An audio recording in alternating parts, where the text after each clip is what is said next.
The marathon is just about seeing long term, seeing a vision, understanding that nothing really worthwhile happens overnight, and just sticking to your script long enough to make something real happen. Laying a brick every day instead of trying to build a brick wall. Just lay a brick every day. Eventually you look up, you're gonna have a brick wall. I never been one of them people that could be comfortable being careless.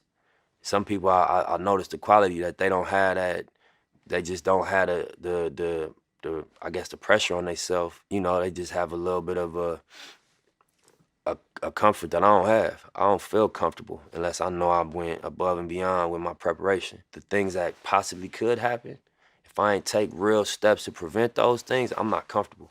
I can't walk around, you know, charismatic and happy. Nah, I gotta make sure, you know, we setting up some type of wealth, because we might have a little bag right now, but we know a lot of people had a bag right now and they ended up bad. We got a core business, which is for me music, but then it's about building an enterprise around it.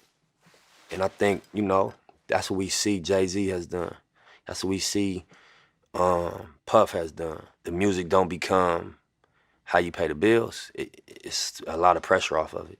You got other things bringing in income. You can make music solely as an artist. You know, I was always a hustler. So when I talk to a young dude, I'm like, bro, my advice to you is gonna be money advice. I don't gonna get philosophical, religious advice. Bro, get you some money, you're gonna feel different.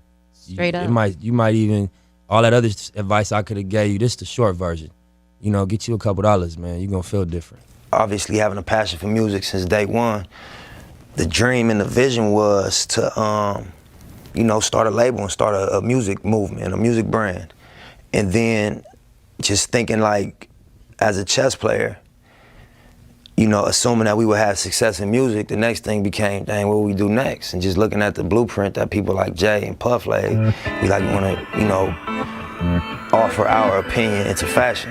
Yeah, so the actual brand, the name of the brand obviously is the Marathon, and it just stands for endurance. It stands for staying down. It stands for like not quitting, accepting the ups and downs of whatever game you commit yourself to and riding it out, you feel me? Because, you know, that's the reality of, you know, success or greatness, that it come with a roller coaster ride, you know? So I think that anybody could apply the marathon concept to what they do, if it's sports, if it's fashion, if it's music, if it's hustling, whatever, you're on a marathon, you know? So to make that the basis of our, you know, fashion line, I look at it like, you know, we honor the people that ain't quit. We honor the people that stay down. You know, I be juggling.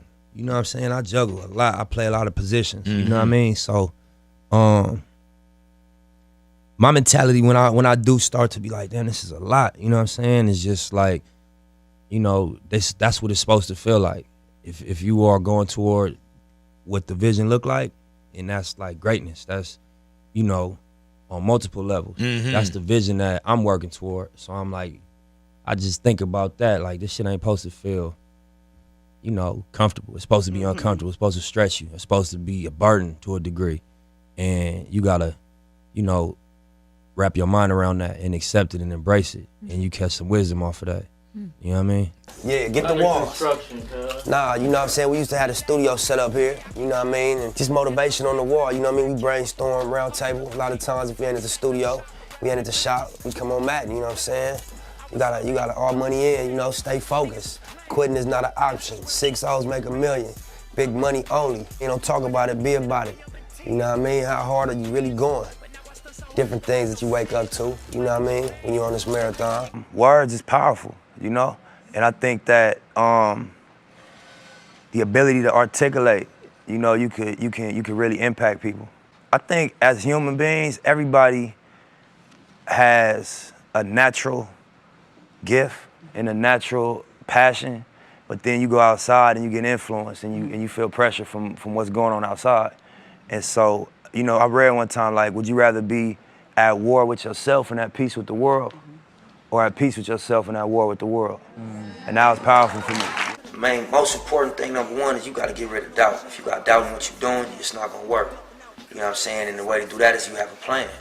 Because if you got a plan, it's not like just a pipe dream. You have a step-by-step list of things to do to get to your goal. If you don't have that, it's very hard to really have faith in what you're doing. Cause soon as something pop up, it's gonna look like the end all. But if you got a game plan of everything you need to do, you know, one thing pop up, well, I still gotta do this, and that, so this ain't gonna stop me. You know what I'm saying? Another thing pop up, well, shit, I accomplished this 2 things. Since my last obstacle, I only got 3 more things to do. Let me keep pushing, fuck it. Pretty soon you attained your goal, and then you create another one. But without a game plan and without a strong sense of faith in what you're doing, it's gonna be real hard to accomplish anything.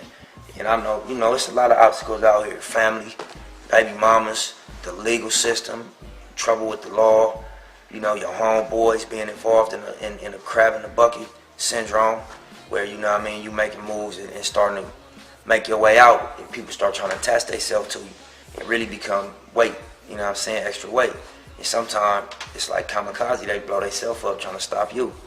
So, you know, you gotta have faith in what you're doing and not take no for an answer. You'll get it. It'll be a long run, but you'll get it, for sure. You gotta go hard, you gotta believe in yourself, and you gotta have a sense of humor and know that bullshit is gonna happen. You can't be too serious about it and too emotionally affected when bullshit happens. You have to just stick to the script, believe, have overwhelming confidence, be your own biggest fan, your own biggest believer, and put it on your back and carry the weight. You feel me? Success to me, I say it a lot, it's just being able to do what you love to do and support yourself off of it. Live your dream and do what you love to do every day. So I'm successful in my eyes, because I don't sell dope, I don't go to work, but I do music and I love to do it. And that's all I have to do to maintain. Number one, you know, I just feel better, homie. I sleep better, you know what I mean? I got a level of, like, I'm at peace with what I'm doing. I feel good about what I'm waking up doing and about my lifestyle. At one point, I wasn't proud of my lifestyle. You know what I'm saying? I wasn't content with what I was doing on a day-to-day basis. I wasn't happy with that. So it was eating at me. Even though I'd be on the surface, cool and straight, deep down I knew that this wasn't the direction of what I need to be doing. Now I wake up with the feeling that I'm going in the direction that I'm here for. Like what I'm on this planet for, I'm doing it. When you don't have resources, you in survival mode. You know, so being in survival mode automatically rules out a lot of things, because you don't care about morality, because you don't experience morality. You experience, you know, the need to survive. You don't experience, you know, fairness. You don't experience planning for the future. You just experience my ribs touching. You know what I mean? And it's better me than you. And, you know, it's a survival instinct that kick in. So I think once you get out of the survival mode, your morals come back closer to your daily decision making. You start thinking about what's right and what do I believe in. But until you get out of survival mode, you ain't got time to be worrying about right and wrong. You worrying about bottom line. You know what I mean? By any means necessary. So I think that economics is the answer. Empowering people economically is how you really impact. But I don't know if it's about dropping a bag of money in the hood. I think it's about impacting culture in a way that, you know, the mentality changes. I couldn't make a blanket statement to just the young people doing dirt. I don't think that's honest. You know what I mean? It's context for everything. Nothing happens in a vacuum, you know? But I would say that, you know what I mean, you're gonna lay in the bed you make. You're not gonna get away with nothing in terms of the energy. You know what I mean? You might beat the camera or the police. They might not catch you for what you're doing, but the energy is always gonna return to you. So when you just living in this cycle of being negative all day and just putting out negativity and that's the only energy you putting out, it's gonna return to you in different form than you put it out in. So I would just say, you know, master your energy. Do your best to master your energy and what you put out, you know, and unless that's what you want, you know, because you entitled to whatever you want to create, whatever experience you want to create for yourself. But if you're tired of that shit, adjust the energy. You know what I mean? As best you can. Adjust what you wake up thinking and what you say. And then lastly, what you do. And that's not an easy thing to do because it's such a pressure in these areas to just go by the way things are. But, you know, it's a lot of examples that you could look up to as young kids in the streets. You could look up to Kendrick Lamar. Not the words, forget what he's saying, just where he came from. I seen him, you could YouTube him freestyling in the Nicholson Garden Projects. You could look up to a Nip Hussle. You know, you could look up to any one of these guys that came from this this hopelessness and you know, wiggle their way through it. You know what I mean? And you can reverse engineer what they did. You know, look at the steps. What happened? The example I would like to set is by my demonstration. Like, yeah, you can get it. It wasn't no outlet for me. I was on Crenshaw and Sloss and I created an outlet. My trunk. You feel what I'm saying? Everything is cheap. The camera we filming this interview on is probably less than $200. You know what I mean? So you can definitely touch people for a small amount of money if that's what you want to do. It's no longer a $10,000 camera, $200,000 studio. It's not. That day and age is over with. The playing field is level. So if you got an idea and a game plan and you want to do something, you can really do it. And that's my example I set. All my original goals, I met them. I had goals as somebody coming out the street.